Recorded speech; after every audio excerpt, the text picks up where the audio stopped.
दोस्तों साल 2024 आधे से ज़्यादा बीत चुका है और 2025 आने वाला है। 2025 को लेकर जो है वो बहुत सारे लोगों के मन में जिज्ञासाएं हैं। उनका 2025 कैसा रहेगा, उनका कारोबार कैसा रहेगा, उनकी आय कैसी रहेगी, उनका रिलेशनशिप कैसा रहेगा, उनकी हेल्थ कैसी रहेगी, इसके अलावा परिवार में क्या कोई नया मेहमान आएगा या नहीं आएगा।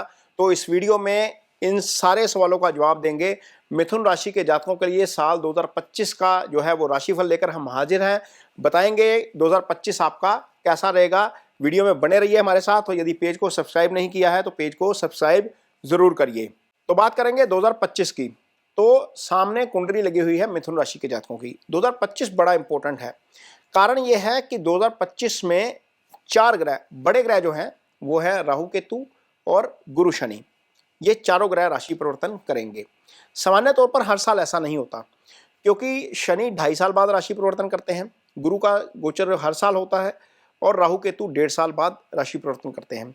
लेकिन 2025 में इन चारों ग्रहों का राशि परिवर्तन होगा और चारों ग्रहों का राशि परिवर्तन होगा तो उसका असर कैसा रहेगा, उसका प्रभाव आपके ऊपर क्या आएगा, मिथुन राशि के जातकों के लिए उसका क्या फायदा नुकसान होगा, ये सारी चीज़ों की चर्चा करेंगे और आपको बताएंगे कि कौन सी डेट्स है जहां पर आपको थोड़ा सा सावधान भी रहना पड़ेगा।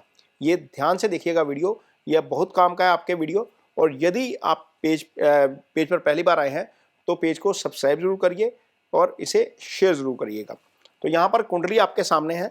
आप देख सकते हैं कि 1 जनवरी के दिन आपकी कुंडली में गुरु का गोचर हो रहा है 12वें भाव में। गुरु का गोचर 12वें भाव में अच्छा नहीं होता। गुरु कुंडली में दूसरे भाव के कारक होते हैं, पंचम के कारक होते हैं, 9th के कारक होते हैं, 11th के कारक होते हैं। ये बहुत सारे जो अच्छे भाव हैं कुंडली में, त्रिकोण के भाव हैं दोनों, उनके कारक होते हैं और आय स्थान के और धन स्थान के भी कारक होते हैं। और गुरु की 3 दृष्टियां होती हैं। गुरु जहां पर बैठते हैं उसका भी असर होता है। लगभग 8-9 घरों के ऊपर गुरु का प्रभाव रहता है। तो ये गुरु जब आपकी कुंडली में 12वें भाव में चले जाते हैं तो ये अच्छा फल नहीं करते। लेकिन आपके लिए गुरु का गोचर न्यूट्रल होने जा रहा है। मैं ये नहीं कहूँगा कि अच्छा होने जा रहा है, न्यूट्रल होगा आपके लिए। गुरु जो है वो आपकी कुंडली में चंद्रमा के ऊपर से गोचर करना शुरू करेंगे और ये होगा 15 मई को। इससे पहले शनि आपकी कुंडली में गोचर करना शुरू कर देंगे 10वें भाव में। 10वें भाव में शनि का गोचर होगा। शनि इस समय आपकी कुंडली में 9th हाउस में गोचर कर रहे हैं। आप देख सकते हैं ये कुंडली जो है वो आपके सामने लगी हुई है। शनि का गोचर 9th हाउस में है। राहु और केतु जो है वो आपकी कुंडली में इस समय केंद्र में गोचर कर रहे हैं। 6 राशि में आपकी कुंडली में आप देख सकते हैं कि 10वें भाव में इस समय राहु का गोचर हो रहा है और चौथे भाव में इस समय केतु का गोचर हो रहा है। यानी कि 1 जनवरी के दिन ये ग्रहों की स्थिति है।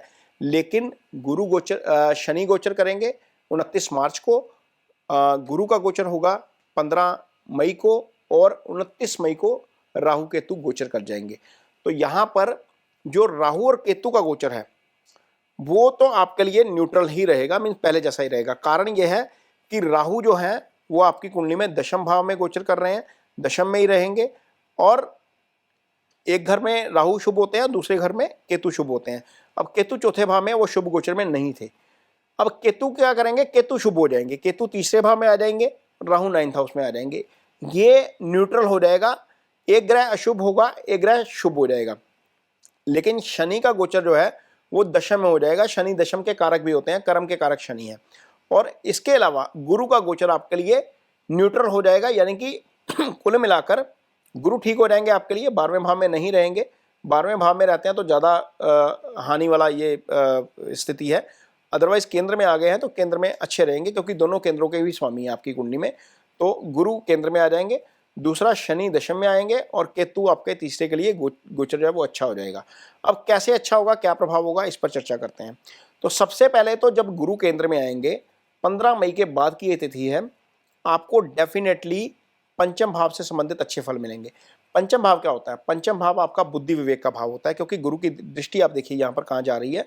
गुरु की दृष्टि आपके पंचम के ऊपर जा रही है। पंचम आपका बुद्धि विवेक का भाव होता है, पंचम आपकी संतान का भाव होता है, पंचम से हम हायर एजुकेशन देखते हैं, पंचम से इजी गेंस आता है, पैसा भी यहीं से आता है। इजी गेंस जो आता है लाइफ में वो पंचम से आता है।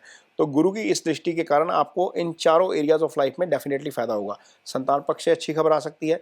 यदि आप स्टूडेंट हैं तो डेफिनेटली आप हायर स्टडीज़ के लिए जाएंगे तो गुरु आपकी वहाँ पर हेल्प करेंगे। ये वही समय होता है 15 मई के आसपास का जब एडमिशन्स चल रही होती हैं कॉलेजेस में, और उस समय डिज़ायर जो है यूनिवर्सिटी या डिज़ायर्स कॉलेज में एडमिशन सबसे बड़ा टास्क होता है। तो यहाँ पर गुरु डेफिनेटली आपकी हेल्प करने जा रहे हैं। यदि आपके घर में संतान नहीं है तो संतान की प्राप्ति भी गुरु इस साल 15 मई के बाद डेफिनेटली करवा देंगे, क्योंकि पंचम एक्टिवेट होने जा रहा है। यहाँ पर गुरु जब बैठेंगे चंद्रमा के ऊपर से जाएंगे तो सप्तम दृष्टि से आपके 7th हाउस को देखेंगे। पार्टनर के साथ आपका तालमेल डेफिनेटली बेटर रहेगा। यदि शादी नहीं हुई है तो शादी हो सकती है, क्योंकि पंचम रिश्ते का भाव होता है, एंगेजमेंट पंचम भाव से देखी जाती है, सप्तम आपका जो है वो शादी का भाव होता है। तो शादी भी हो सकती है और संतान भी हो सकती है। ये मिथुन राशि के जातकों के लिए गुरु के प्रभाव का असर रहेगा आपकी कुंडली में 15 मई के बाद। अब देखिए, गुरु की एक 9th दृष्टि होती है जो गुरु के 9th हाउस पे जा रही है। गुरु उन दोनों भावों को देख रहे हैं जिनके गुरु कारक हैं, 9th हाउस को भी देख रहे हैं। 9th हाउस भाग्य स्थान होता है, यानी कि कोई भी प्रोजेक्ट, कोई भी काम, कोई भी कारोबार आप नया करेंगे तो 15 मई के बाद डेफिनेटली आपको उसका बहुत अच्छा रिजल्ट मिलने जा रहा है। कैसे? क्योंकि गुरु 9th हाउस को एक्टिव कर देंगे। जब आपका भाग्य आपका साथ देता होता है तो आपकी मिट्टी सोना बनती है, ये आपने सुना होगा। लेकिन ऐसी स्थिति तब पैदा होती है जब गुरु की ब्लेसिंग्स मिलती हैं, जब आपकी दशा अच्छी चल रही होती है और गुरु का गोचर उसमें अच्छा चल आ जाता है। तो गुरु का गोचर डेफिनेटली अच्छा होने जा रहा है। आपको 15 मई के बाद आपके डिजायर्ड रिजल्ट डेफिनेटली मिलेंगे। जिस भी काम में आप हाथ डालेंगे वहां पर आपको सफलता मिलती हुई नजर आएगी। यहां पर यह गुरु का प्रभाव रहेगा। अब दो वो डेट्स नोट करिए जहां पर आपको सावधान रहना है खास तौर पर, और ये डेट्स इस काम के लिए जहां पर आपका कारोबार जुड़ा हुआ है, जहां पर आपकी नौकरी जुड़ी हुई है, जहां पर आपका कोई भी बिजनेस जुड़ा हुआ है। कारण यह है कि जब 29 मार्च को गुरु शनि राशि परिवर्तन करेंगे तो वो आपकी कुंडली में आ जाएंगे 10वें स्थान पे। यहां पर ऑलरेडी राहु का गोचर हो रहा है, यानी कि शनि और राहु दोनों दशम में आ जाएंगे। ये स्थिति अच्छी नहीं है। यहां पर 29 मार्च तक रहे, 29 मई तक रहेंगे राहु। ये युति जो रहेगी 29 मार्च से 29 मई तक रहेगी। ये राउंड आपको नजर आ रहा है यहाँ पर, देखिए चार्ट में, ये 2 महीने की स्थिति है। और जब ये कॉम्बिनेशन रहेगा, ऐसी स्थिति में कोई भी डील मत करिएगा जहां पर उधार वाला काम हो। कई बार ऐसा होता है कि आप कारोबार कर रहे हैं और पार्टी कहती है कि पैसे आ जाएंगे, आप माल भेज दीजिए। ऐसा मत करिएगा, वो पैसा फंस जाएगा आपका। कारोबारी फ्रंट पर चैलेंजेस फेस करने पड़ सकते हैं। यदि आपकी नौकरी है तो वहां पर चैलेंजेस फेस करने पड़ सकते हैं, क्योंकि शनि और राहु इस भाव को बैडली डिस्टर्ब कर रहे हैं। ये स्थिति अच्छी नहीं है। ये 2 महीने जरूर खास ध्यान रखिएगा, अदरवाइज यहाँ पर आपको नुकसान हो सकता है। कारोबार के लिहाज से सिर्फ है, अदरवाइज कोई ज़्यादा दिक्कत वाली बात नहीं है। कारोबार के लिहाज से भी और आपके मदर की हेल्थ के लिहाज से भी। इस अवधि में प्रॉपर्टी खरीदने जाएंगे तो वो प्रॉपर्टी भी आपके लिए फायदेमंद साबित नहीं होगी। यहाँ पर भी आपको अड़चनों का सामना करना पड़ सकता है, क्योंकि चौथा भाव 3 पाप ग्रहों के प्रभाव में रहेगा। केतु यहाँ पर ऑलरेडी रहेंगे, राहु शनि की दृष्टि आ जाएगी सीधी, तो ये केंद्र के भाव हैं। ये पीस ऑफ माइंड डिस्टर्ब कर सकते हैं। यहाँ पर इन चीज़ों का जरूर ध्यान रखना है। ये स्थिति आपके लिए रहेगी। अदरवाइज बहुत सारे जातक जो इस समय मिथुन राशि के हैं, लगभग जिनकी उम्र 25 से 45 के आसपास की है, वो शनि की ही महादशा से गुजर रहे हैं। शनि हालांकि आपकी कुंडली में जो है वो मित्र ग्रह होते हैं, क्योंकि शनि की जो मूल त्रिकोण राशि है कुंभ, वो आपकी कुंडली में भाग्यस्थान में आ जाती है। तो शनि दशानाथ होकर राहु केतु से पीड़ित होकर भी अच्छा नहीं करेंगे। तो ये 2 महीने इसलिए भी आपके लिए थोड़ा सा ध्यान रखने वाले होंगे। अदरवाइज यदि गुरु की हमने बात कर ली, केतु की अब बात करते हैं। केतु जो आपके लिए शुभ गोचर में रहेंगे। केतु क्या करेंगे? केतु तीसरे भाव में बैठकर भाग्यस्थान को एक्टिव करेंगे। भाग्यस्थान के एक्टिव होने का मतलब यह है कि गुरु ने भी भाग्यस्थान एक्टिव कर दिया, केतु ने भी भाग्यस्थान एक्टिव कर दिया। अब यहां पर स्थिति यह है कि 9th हाउस जो भाग्य के स्थान के साथ साथ आध्यात्म का भी जो है वो स्थान है, और गुरु और केतु दोनों ही आध्यात्म से जुड़े हुए ग्रह हैं।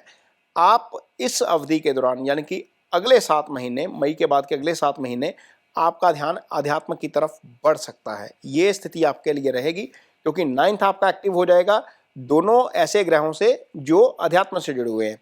केतु 11th हाउस को देखेंगे। केतु के 11th हाउस को देखने का मतलब है कि आपकी एलिवेशन करवा सकते हैं, तरक्की करवा सकते हैं, वृद्धि करवा सकते हैं आपके लिए। ये स्थिति रहेगी आपके लिए, और यहाँ पर आपको आय में भी वृद्धि डेफिनेटली होती हुई नजर आएगी। केतु की दृष्टि आपके सप्तम पर भी रहेगी, गुरु की दृष्टि भी वो सप्तम पर है, और वो सप्तम भी एक्टिवेट है। वो शादी की बात हमने पहले ही कर दी है, तो यहाँ पर चीज़ें ठीक रहेंगी। हाँ, ऐसा हो सकता है कि कभी कभी पार्टनर के साथ मनमुटाव हो जाए, लेकिन चूंकि गुरु प्रोटेक्शन दे रहे हैं तो बहुत ज़्यादा लंबी चौड़ी दिक्कत नहीं आएगी। लेकिन केतु की दृष्टि जो है वो आपको डेफिनेटली इसका फ़ायदा होगा। जिनकी शादी नहीं है उनके लिए तो डेफिनेटली फ़ायदा होगा, क्योंकि वो सप्तम को दोनों ग्रह एक्टिव कर देंगे, तो ये आपके लिए अच्छी स्थिति है एक तरीके से। शनि जब दशम में रहते हैं तो शनि भी दशम दृष्टि से आपके सप्तम को देखते हैं, तो ये 3 ग्रह सप्तम के ऊपर आ जाएंगे। शनि की एक दृष्टि 12वें भाव के ऊपर भी रहेगी, जो खर्चे का भाव है। इस साल शनि के राशि परिवर्तन के बाद आपके खर्चे डेफिनेटली बढ़ सकते हैं, और खर्चे जो बढ़ेंगे वो विदेश यात्रा में भी जा सकते हैं।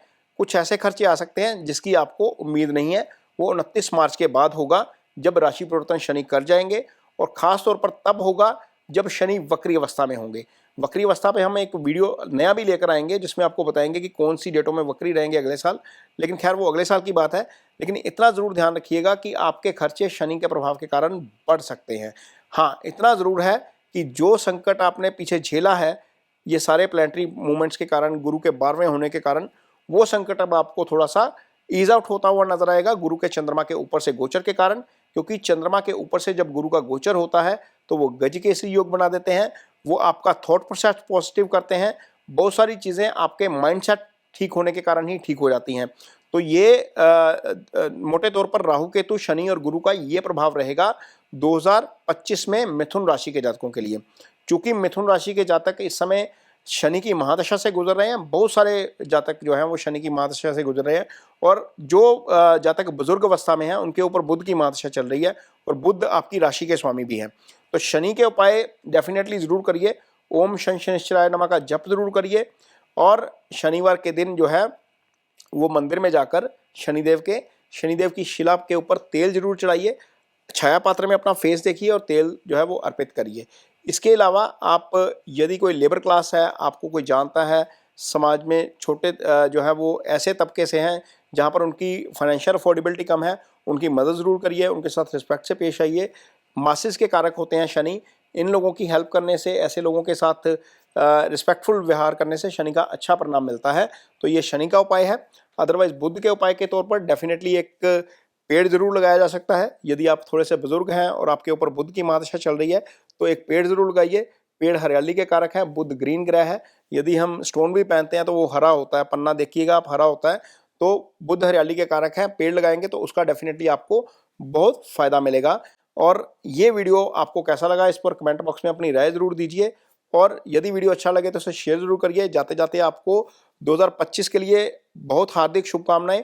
भगवान से प्रार्थना है कि आप सबका 2025 बहुत अच्छा हो, आपकी तमाम इच्छाएं पूरी हों। इसके साथ ही मुझे दीजिए इजाजत। नमस्कार।